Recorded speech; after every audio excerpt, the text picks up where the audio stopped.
لا إله إلا الله محمد رسول الله. لا إله إلا الله محمد رسول الله. الحمد لله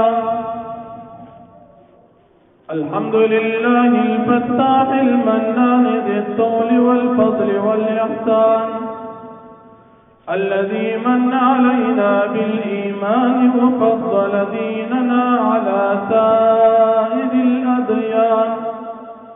ومحى بحبيبه عبده ورسوله محمد عبادة الأوطان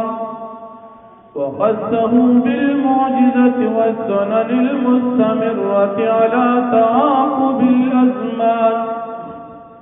صلى الله عليه وعلى سائر النبيين وآل كل ما اختلف الملوان. أما بعد فأعوذ بالله من الشيطان الرجيم. بسم الله الرحمن الرحيم. ولا يغتب بعضكم بعضا أيحب أحدكم أن يأكل لحم أخيه ميتا فكرهتموه. وقال النبي صلى الله عليه وسلم الغيبة أشد من الزنا. وعن أبي هريرة رضي الله عنه قال قال رسول الله صلى الله عليه وسلم من صلى علي عند قبري سمعته ومن صلى علي نائيا أبلغته. وختم الرسل بالصدر المعلى نبي هاشمي ذي جمال إمام الأنبياء بلا اختلاف وتاج الأسفياء بلا اختلال. أحب الصالحين ولست منهم لعل الله يرزقني صلاحا. وقال تعالى في كلامه المجيد إن الله وملائكته يصلون على النبي يا أيها الذين آمنوا صلوا عليه وسلموا تسليما. اللهم صل على محمد وعلى آل محمد كما صليت على إبراهيم وعلى آل إبراهيم إنك حميد مجيد. اللهم بارك على محمد وعلى آل محمد كما باركت على إبراهيم وعلى آل إبراهيم إنك حميد مجيد. اللہ رب العالمین مقتوطا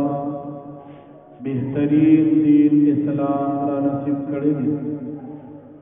او دغه اسلام او د دین قانون الله پاک قرآن مجید را لګلې دي او دغه دین اسلام او د قرآن مجید معلم او بادشاہ او استاد او رہنما او رہبر امام الانبیاء نبی کریم صلی اللہ علیہ وسلم اللہ رب العالمین من اوتا سترہ لے گلی دغ امام الانبیاء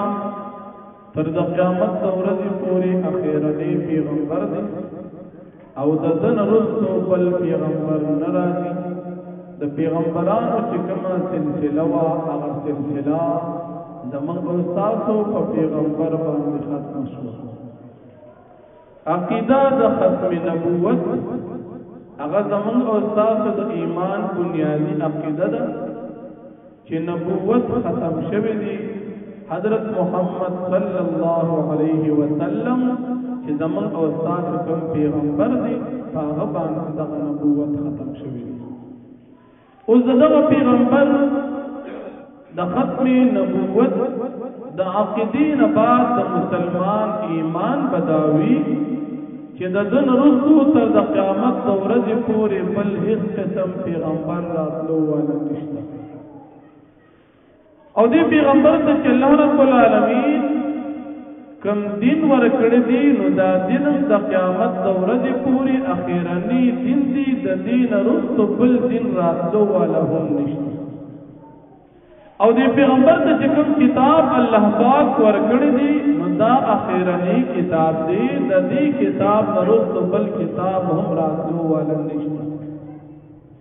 او دی پیغمبر ته چې الله رب العالمین کوم امت ورکړی دی نو دا امت هم اخیرنی امت دی د دین وروسته بل امت راتلو ولن نشته اوس په دغه کتاب دغه پیغمبر امام الانبیاء نبی کریم صلی الله علیه وسلم ارشادات زمون او استاد د پاره قانون او دلار رڼاوي کومه او تاسو تمام انسانان د قیامت د ورځې پورې ځان ترنا ګوري ناغه په دې پیغمبر او د دې کتاب پر رهنمایي کی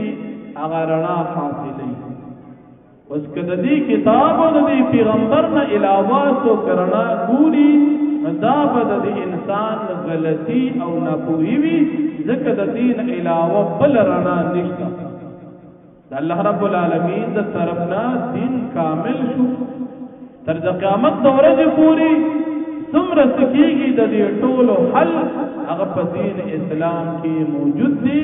چې یو انسان غواړي چې د دنیا په کوم ګټ کې د ژوندۍ تیرو او چې ما ته زما د ژوندۍ مسائل حل ملاويږي هغه په دین اسلام کې ملاويږي په بل کوم دین کې د دین د تمام شعبو حل نشته و دینونه په دنیا کې ډیر دي يهوديت هم دین دي عیسایت هم دین دي هندومت هم دین دي دهریت هم دین دي اسلام هم دین دي لیکن په دې کې کامل دین درنا او د هدایت دین د الله رب العالمین د رضا دین او د الله رب العالمین د طرفنا باسند دین هغه دین اسلام دی ځکه سند چې وی هغه یقینی او اصلی او چې سند نوی به سند وی د یو سند سرټیفیکیټ نوی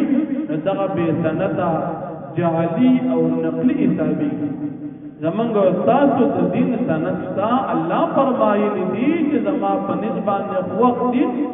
مقبول دین اسلام دی بل نه دی د دې سند تا يهوديان هم په غلطه عیسایان هم په غلطه هندوان هم په غلطه دهریان هم په غلطه ځکه داغي د دین الله پاک سند نه دی بیان کړي چې د قیامت د ورځې پورې به تاسو په کوم عمل کوي زما په وخت کم دی کم دین الله رب العالمین درزا اعلان کړی دی هغه دین اسلام اوس په دې دین اسلام کې موږ تاسو ته الله رب العالمین بعضی کارونه خوذلی چې دا به تاسو کوي هغه اوامر وي او بعضی کارونه داسې دي چې هغه نه به تاسو ځان ساتي هغه ته نواهی وي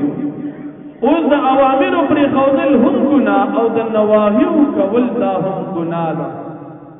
او بعضی گناهونه داسې دي چې هغه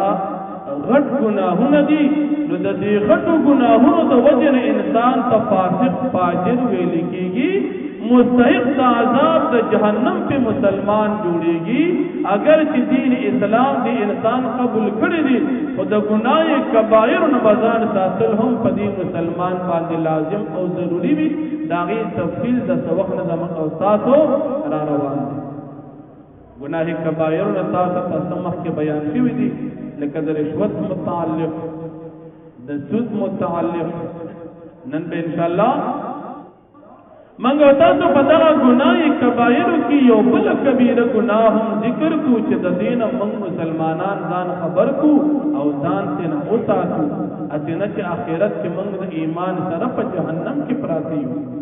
ایمان سره سره به مسلمان د غټ گناهونو ځان ساتي واړه گناهونه پنه کې معاف کیږي خو غټ گناهونه د توبه معاف کیږي او تاسو مخکې ذکر شوی چې بعضی گناهونه داغي تعلق د مخلوق سره وي هغه په توبه باندې هم نه معاف کیږي داغي د پاره د مخلوق معافي بیا پکار دا د حقوق العباد سره داغي تعلق پدې قران کریم کې موږ تاسو ته الله رب العالمین یو خطاب ذکر کړی یا ایها الذین آمنوا اجتنبوا كثيرا من الظن ان بعض الظن اثم ولا تجسسوا ولا يغتب بعضكم بعضا ايحب احدكم ان ياكل لحم اخيه ميتا فكرهتموه واتقوا الله ولا یغتب بعضکم بعضا او غیبت دې تاسو بعضې مسلمانان د نورو مسلمانانو نه کوي ځکه غیبت داسې دي ایحب احدکم ان یاکل لحم اخیه میتا فکرهتموه آیا ستاسو یو کس دا خوښوي چې دې د یو بل مسلمان مړ مسلمان نور غوښې وخوري دا تاسو بد ګڼئ چې دا تاسو بد ګڼئ غیبت داسې ګناه ده لکه د بل مسلمان مرده غوښې خوړل چې څنګه دا تاسو نه خورئ د غیبت نه هم ځان وساتئ نبی کریم صلی الله علیه وسلم یو پیره ناست دی چا ورته یو صحابي راغی دی یو څه زنانه دي هغې روژه نیولې د ډېر زیات تکلیف کې ورته د ډېرې تندې او د لوږې د وجې په هغې باندې حالت ډېر زیات خراب دی نبی کریم صلی الله علیه وسلم ته جبرئیل علیہ السلام راغی چې دې زنانو غیبت کړې وي نبی علیہ السلام به دا زنانه ما ته حاضرې کړې دواړه زنانې راوستې نبی علیہ السلام دواړو ته یو یو پیالې ورکړه دا پیالې والی او په دې کې تاسو الټې وکړئ یوې زنانه الټې وکړې وینې راواچولې وخې کچه راواچولې بل زنانه الټې وکړې کچه وینې او وخې الټې تر دې چې هغه پیالې ډکې نبی کریم صلی الله علیه وسلم ته فرمایل چې تاسو غیبت کړی نو غیبت کول د بل مسلمان رور وخه خوړل دي او د مسلمان ځکه چې د انسان وخه خوړل حرام ناروا دي نو په غیبت کې یو انسان د الله رب العالمین د حرام شوه د تحلیل لکه مثال یو څه د الله حرام کړی دی د بل مسلمان وخه به تاسو نه خوري او په غیبت کې په یو طریقې سره دا مسلمان د دې بل مسلمان وخه خوري نو غیبت دا خطرناک ګناه ده اوس غیبت څه ویل شي په یو بنده کې چې یو کار وی او هغه پیښه هغه په هغه ذکر کې نو دې ته غیبت لکه یو سړی کې یو کار شته او هغه بیانې چې ګوره داسې چل کوي او هغه په خپکیږي نو دې ته غیبت صحابه کرامو تاسو کې چې دا کار په دې کس کې وی نبی علیہ السلام او فرمایل که پکې وی غیبت او که پکې نویو بیان وکړو دا تهمت او بهتان دي دا ځان له ګناه کبیره ده چې یو انسان کې یو غلطي ده او تی ذکر کې هغه ځان له غب شپ مجلس جوړ کړی دي دا غیبت کو د دې بل مسلمان نو مسلمان به د بل مسلمان د غیبت نه ځان ساتي غیبت داسې عظیمه ګناه ده لکه څنګه چې غلا ګناه ده لکه څنګه چې سود ګناه ده لکه څنګه چې جواری ګناه ده لکه څنګه چې شراب څښل ګناه دي هغه هم ګناه کبایر دي او غیبت هم داسې ګناه ده نبی کریم صلی الله علیه وسلم فرمایي کله چې د قیامت ورځ یو سړی وي هغه په دنیا کې ډیر زیات نیک عملونه کړي هغه په دې سمې چې دروانه او زب جنت ته ځم ځکه ما عملونه ډیر زیات مسلمان چې پولیس ورات ته ورسیږي دی په هغه ځای باندې بند چې د چای غیبت کړي دا په مخه ته حاضر شي پولیس ورات د جهنم د پاسه پول دی په دې باندې بهر انسان تیریږي خو څوک په مزه او څوک تیز الله پاک طرف نه مشیت دی باندې کې دا د چا غیبت چې کړي دی به راولي مال خپل حق راکړه الله رب العالمین به فیصله کوي حق تو چې د دې مسلمان ټول نیکه دا بده د چا غیبت چې کړي دی هغه ته به ورکی دنیا کې چې څومره نیک عمل کړي دي د عملونه په نیکه په غیبت کې ورکول شي تا د مسلمان غیبت کړي دي نیکه به ورکی جماعت کې دې مونږ کړي دي مونږونه به بل ورکی روجي دي ولې روجي بدن ورکی زکات ورکړي دي زکات بدن ورکی چې تر صدقه کړي دي صدقې بدن ورکی نه نیکه بدن اخلي هغه غیبت کې ورکی تر دې چې هغه بل مسلمان باندې نیک عمل سنی کړي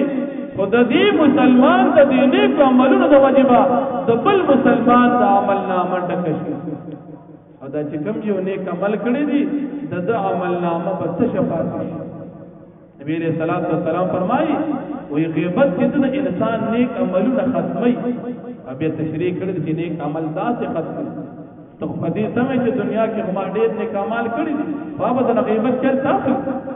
نبی کریم صلی الله علیه وسلم فرمایي الغیبت اشد من الزنا. غیبت کې دي دا د زنا نه سخترین ګناه. او بیا فرمایي ځکه انسان چې دا غیبت وکي نو په دې غیبت باندې دي توبه نو باسي او چې زنا وکي په زنا باندې انسان بیا خفه او پریشان وي توبه په وباسي. ځکه زنا دي ګناه کړي بیا په زنا باندې خپل لږ وخت بعد تومان او چې غیبت کړي چې غیبت کوي او علم رس پکې. زموږ د مسلمانانو مجالس اگر چې مخکې به زنانو خالق غیبتونه کول او زموږ د مسلمانانو نارینو غیبتونه شروع کړي. مجلس کې چې دوی یو ځای کېږي غیبت وکړي، مجلس کې یو ځای کېږي غیبت وکړي، د دې نتیجه او ګناه او نقصان مسلمانانو ذهن کې نشته چې د دې څومره نقصان. غیبت من مسلمانان کو او ګناه یې نه ګڼو. غیبت من مسلمانان کو او د خپل مجلس لپاره رونق ګڼو. یو تابعی تیر شوی دی حضرت ربعی رحمت الله علیه سلوی بزرگ سړی خپل باندې واقعا ذکر کړي. و یو بری یو مجلس سره مجلس کې څه کسان ناستي ملګری ناست او غیبت کوي. چې غیبت کی زه واپس رالم مجلس کې کینه ناست واپس را روان لږ وخت بعد بیا ورغلم مې چې دا مجلس کې ختم کړي د غیبت خبرې به ختمې اوس به سمې خبرې کوي. زه ورسره کېناستم چې کېناستم مجلس کې ناستم سم عام معمول مطابق خبرې شروع د غیبت پکې نشته. لږ وخت بعد په دې مجلس کې بیا غیبت شروع شو. امام چې بس نن ناست په پاسېدل ضرورت نه پاسېدل اخر ته لږ وخت نه بیا وسره ما په دې غیبت کې دوه درې خبرې وکړې. خبره ته وګورئ خبره وسره ما پکې کې غیبت پکې معاملې کوته خامخا مجلس یو طریق وسکینو خو یا به اور یا به کې والا ګناه. امام پکې دا دوه درې خبرې وسره او کې مجلس ختم شو. بیا کله کور ته لاړو د شپې خوب وینم په دې خوب کې یو سړی راغی تک تور سړی یو خانک ورسره د غوښې ډک او ما ته خانک وړاندې کې چې دا اخرى وی ما ته غوښه وکتله دا خو د خنزیر غوښه ده. وی ما ته وایي چې دا به خورئ؟ ما ورته چې موږ مسلمانان یو او زمونږ په دین کې د خنزیر غوښه خوړل حرام دي نو موږ د خنزیر غوښه نه خورو. وی نه چې دا به اوس خورئ. وی په زور یې راله په خولې کې راکړه په زور یې راکړه وخې چې راکړه وي زما زړه خراب شو او ډېر زیات تکلیف شو راته په خوب کې تر دې چې دغه تکلیف د وجې نه ما الټې شروع کړې په خوب کې. چې راپاڅېدم ډېر د هیبت خولې خوند خو مې خراب دی. وایي نور مې څه ونه وي د کور کې بیا مې د ډوډۍ ټیم شو ما ته ډوډۍ کېښودله نو ما له د خپلې ډوډۍ نه داسې بوی راتلو لکه څنګه چې په خوب کې ما د خنزیر د غوښې بوی لیدلی او وایي دا معامله یو ورځ نه وه 10 ورځې معلومې په خپل کور کې د خپل خوراکه د خنزیر د غوښې بوی راتلو. وایي هغې نه بعد زه پوه شم چې دا خو د غیبت وجه ده. توبه مې وویستله الله جل شانه نه معافي وغوښتله. دا زمونږ د مسلمانانو مخې ته مشهور واقعات دي. نبی علیہ الصلوۃ والسلام من او تاسو د بار بار ارشاد فرمایي یو حدیث مبارک کې راځي چې کوم انسان غیبت کړي او کوم انسان د خپل استاد بی ادبی او بی عزتی کړي الله جل شانه به دې انسان ته 12 قسم عذابونه ورکړي. غیبت کړي او د خپل استاد بی ادبی او بی عزتی کړي د انسان تبا الله جل شانه 12 قسم عذابونه ورکړي. یو عذاب دې مسلمان داد چې دې مسلمان د عمر نه برکت وکړي عمر به کم شي په عمر به پیږي نه ختميږي. ویم نقصان دار چې دې مسلمان د رزق نه برکت وکړي رزق به ډیر ګټي او پیږي باندې چې زما رزق چرته ځي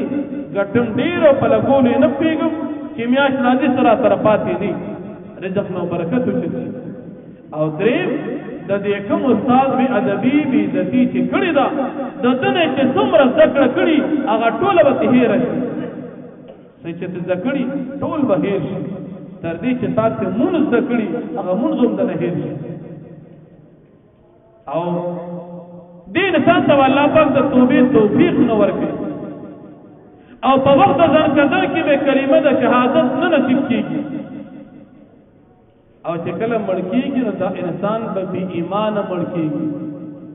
زمونږ د مسلمانانو مختا د نبی کریم صلی الله علیه وسلم ارشاد مبارک دی نبی علیہ الصلوۃ والسلام فرمایلی دي چې موږ مسلمانان د غیبت ځان اونسات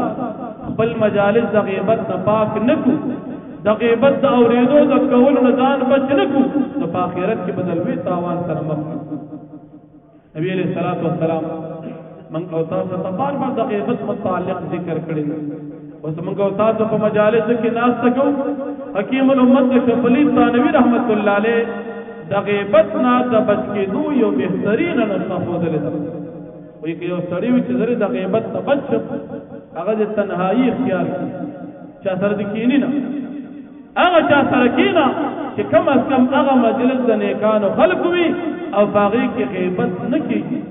او کنه په یو مجلس کې غیبت کیږي نصاب یا ذمہ داری او فریضه دارا چې د دې مجلس او پاتې ځکه دا مجلس قابل لعنت دی په مجلس کې چې غیبت کیږي دا چې مجلس کې ناسم حرام ناروا ده دا چې مجلس او پاتې دا چې مجلس کې باندې کیږي په زموږ استاد مجالس اکثر من په دکان کې ناس یا په اجره کې ناس یا په لار کې ناس نو خپل سپکا خپل درنا او د بل سپکا خپل صفت او د بل غیبت خپل ځان پاکول او بل مسلمان باندې تهمتونه او په بل مسلمان باندې الزامات لګول کم از کم خپل مجلسونه من مسلمانان ته خیسته کوو په غیبتونو باندې خیسته کوو حالانکه غیبت عظیم ګناه ده تر دې پورې نبی کریم صلی الله علیه وسلم د غیبت اشاره نه منع فرمایله یو پیر نبی علیہ الصلوۃ والسلام ناس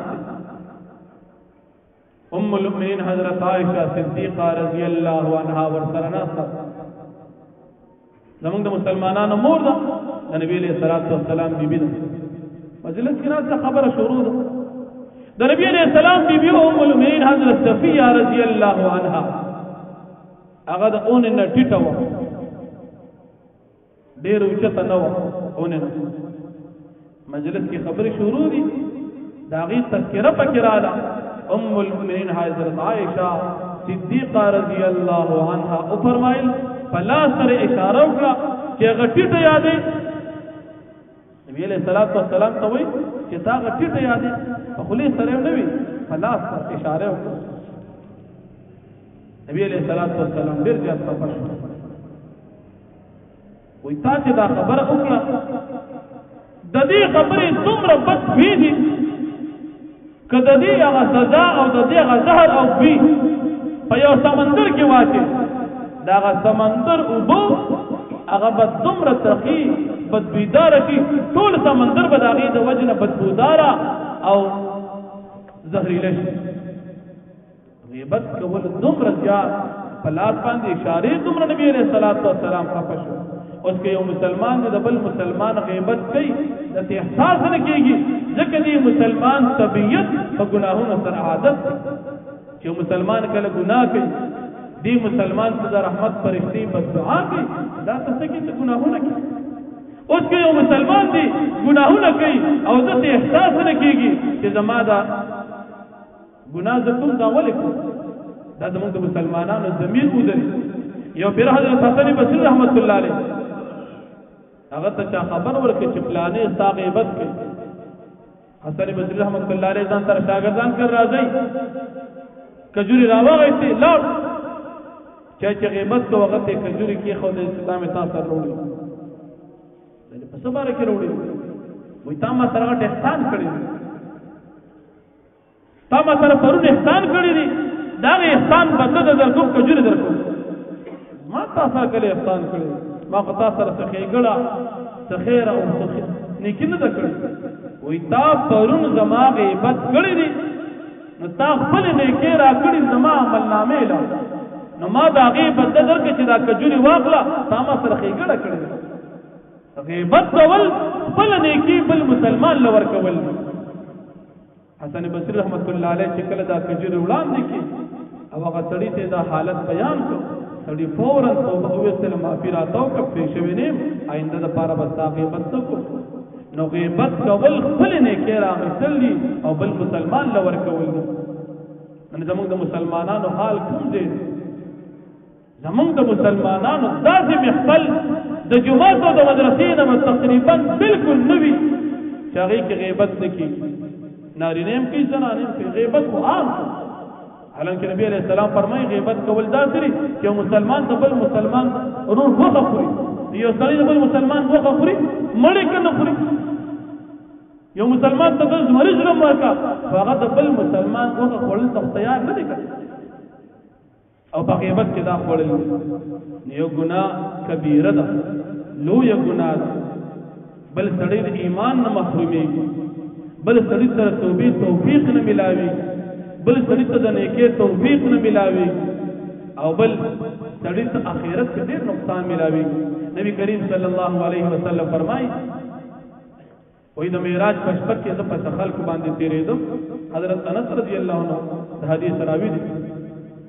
چې مې کتل څه خلک دي د هغې دا نوکران د اوسپنې دي په اوسپنه هغه نوکانو باندې ځان نه غوښې شوکوي او هغه خولې کېږي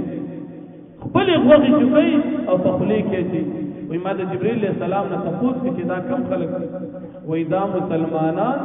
غیبت کوونکي دي چې یو سړی خپله غوښه د ځان نه شوکوي او خولې کېږي دا انتهایی سنگین خطرناک ګناه ده چې مسلمان په دې کې لګیا وي غیبت کوي او ځان آخرت خرابوي خپل نیک اعمال بربادوي ځکه دا د مسلمان دپاره انتهایی د خفګان او انتهایی د نقصان او د تاوان خبره ده یو مسلمان دی د شپې تهجد کوي دروازې نوافل کوي ذکر اذکار کوي او چې د قیامت ورځ کې ستانه دا ټول نیکۍ بل سړی واخلي مسلمان د پاره دین وجه خطرناکه زیات د خفګان په کوم حالت کې چې ستا نیک اعمال بل مسلمان اخلي کم از کم او تاسو په دې باندې سوچ وکړو د غیبت نه ځان وساتو یو سړی وي یاره ما فلاني مسلمان غیبت کړی دی نو د هغې دپاره بیا طریقه دا ده چې دا مسلمان نه معافي غواړي نن موږ مسلمان د چا نه معافي نشو غوښتی موږ د بل مسلمان غیبت کوو بل مسلمان پسې خبرې کوو خو د معافي جرأت زموږ نه نه کېږي حالانکه نبی کریم صلی الله علیه وسلم زموږ استاد پیغمبر امام الانبیاء رحمت للعالمین یو پیره په یو مجلس کې ناست مسجد نبوي کې ناست صحابه کرامو ته وایي چې نن تاسو خپل ځان حواله کوم چې په ما باندې د چا حق دي نن دا خپل حق مطالبه وکړئ چې په قیامت کې تاسو حق زمانه مطالبه ونشي ور امام الانبیاء من نن خپل حق بل ورکول شو نن من یو خپل حق د بل مسلمان چې وړل دي تعالی ورکول ته تیار نه یو ځکه پاغه من تزان کته ښکاري چې دا زما د پاره د نقصان او د شرم خبره ده د آخرت شرم منګل حاصلو او د دنیا شرم نه منګ یریږو چې دا خو به زما شرمي زه به څنګه وي چې ما ستا غیبت کړې معافي راته وکړه ما ستا حق خوړلی معافي راته وکړه نبی علیه الصلاة والسلام صحابه کرام ناست چې د چا کوم حق نن ما نه وصول کړي چې په قیامت کې مطالبه ونه کوي ټول صحابه ناست خاموش دي چې زموږ څه حق نشته یو صحابي پاتې د چې زما حق دی وګورئ دي وایي زما حق دی صحابه کرام حیران دي چې دا سړی څنګه پاتې په نبی علیه الصلاة والسلام باندې حق ته غواړي څه حق دی وایي زه یو ورځ ناستم او تا مال پملا گزار را کړو هغه حق د غواړم پملا د گزار را کړو چاته وایي نبی علیہ السلام ته وایي امام الانبیاء د چا د مغه چې الله دنیا پیدا کړې ده پچا چې الله پاک نبوت ختم کړې ده په تمام پیغمبرانو چې چا الله پاک امام جوړ کړی دی الله جل شانو چې کوم سړی امام جوړ کړی دی امام الانبیاء وی چې زما حقداري تامال پملا گزار راکړي وی خراشه خپل حق دی واقع اخرت کې بیان کوم درکول نبی علیہ الصلوۃ والسلام ته چراغ وجی زما پملا باندې کپڑا نه و تا پملا باندې صادر مبارک دي زه خدا سے بدلنا نبی علیہ الصلوۃ والسلام خپل صادر مبارک خپل املا نه لري املا نه صادر لري هغه صحابي راغی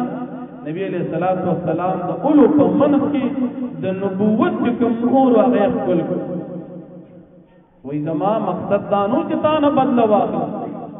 خو زما پزړه دا یو تمنا ورمانو چې استاد املا مبارک دا ختم نبوت دا مور په کله ځکولو نن ته مکمل او شو هغه مهر مې نه کولو نور بدل اخر ما پدې کې سوال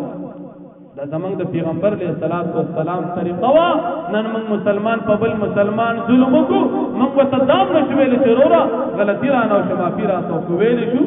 امام الانبیاء ویل شي موږ تاسو نشویل ځکه زمنګ تاسو غیرت ډیر دي کنه موږ مسلمانان نن په دې باندې ځان ته غیرتی وایو په یو مسلمان ظلم کوا او ځان ته غیرتی وایا د بل مسلمان حق را ځان ته غیرتی وایا د بل مسلمان ناموس او عزت ته کنځل کوا او ځان ته غیرتی وایا دا غیرت نه دی ګوري دا زمونږ استاد د ذهن غیرت دی غیرت د دین دی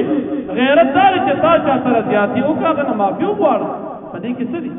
اول خو کوشش کو زیاتی تا سره مکو خو کده نه وشو بس دې معافي دی وغواړه او نبی علیہ الصلوۃ والسلام فرمایي کوم انسان چې بل مسلمان نه معافي وغوښتله دې وته معافي کوي په قیامت کې یو مسلمان ذات چې بل مسلمان سره به زیاتی کوي الله جل شانه به دې مسلمان ته وایي چې لکه تعالی فلانه جنت درکو او مسلمان معاف الله پاک په درخواست کوي الله جل شانه به نعمتونه یاد چې دا نعمتونه والا معافي کا که مسلمان د معافي وغوښتله د ځان بزرګ م جوړوا چې نه معاف کول غوښنه کوم اخرت کې بګورو نه معافي وکا نبی علیہ الصلوۃ والسلام معافي کړی دا عفو بکې معافي بکې کوشش کوا که غلطی د نوشبل مسلمان نه معافي غواړه او که یو مسلمان د نه معافي وغوښتله نو معافي ورته کوه دا د مسلمان شان دی نو کم از کم او تاسو د غیبت د عظیم ګناه نه ځان وساتو خپل مجالس د غیبتون نه پاکو اخرت کې ځان ته نقصان ونکو ځکه د اخرت نه سخت ورځ جواب به موږ او تاسو بیا ورنکړی شو الله جل شانه دې موږ او تاسو د هر قسم ګناهونو وساتي الحمدلله رب العالمین والعاقبة للمتقين والصلاة والسلام على أشرف الأنبياء والمرسلين وعلى آله وأصحابه وأزواجه أمهات المؤمنين الله پاک من طول تدنے کے توفیق راکی زمن د ټول گناهونه معاف من د هر قسم صغائر او کبائر گناهونه اوساتي الله زمن د ټول بیماران جوړ کې څومره مسلمانان چې تر اوسه وفات شوي دي الله د ټول بخنو کې په تمام دنیا کې څومره مسلمانان چې مسافر دي خپل اهل او عیال چې الله په خوشالو سره واپس کې الله څومره مسلمانان په تمام دنیا کې د ټول حفاظت وکړي قرضدار د قرض اخلاص کې الله زمونږ د دین زمونږ د مدرسو زمونږ د جماعتونو مرکزونو زمونږ د خانقاهونو زمونږ د جهادي سنگرونو او معسكراتو حفاظت وکړي په تمام دنیا کې د مجاهدینو امداد او نصرت وکړي الله زمونږ د دین سره مینه پیدا کړي څوک چې ستا جماعتونه د عبادت خانه آبادی څوک د دین سره امداد کړي د علماء د طلباء سره امداد کړي الله د ټول خوشاله نصیب کړي الله پاک موږ ټول ته د حیا عزت جن نصیب کړي الله پاک زمونږ د ټول په حال باندې رحم وکړي موږ ټول کې الله پاک د نیکه توفیق پیدا کړي هر وخت د جمع سره د مون توفیق راکړي زمونږ دی جمع تباد ملګری نور محلونه راځي الله پاک قدمونه د نیکه پتل کې واچي الله پاک زمونږ د ټول د نبی عليه الصلاه والسلام سره صحابه کرام سره د نیکانو خلق سره مين نصیب کړي فعقیدت اهل السنه والجماعه علماء دیوبند امام اعظم ابو حنیفه رحمت الله علیه په مذهب باندې استقامت راکړي د هر گمراهی به دینه من ټول ساتي جماعت باندې کار روان دي الله په خوشاله سره اختتام ته ورسه تمام ضرورت خپل خدانونو پوره کړي چې په کثرو ته پوره خدمت کړي اخلاص کړي دي الله د ټول خوشاله نصیب کړي وصلی الله تعالی علی خیر خلقه محمد وعلى اله وصحبه اجمعین برحمتك یا ارحم الراحمین.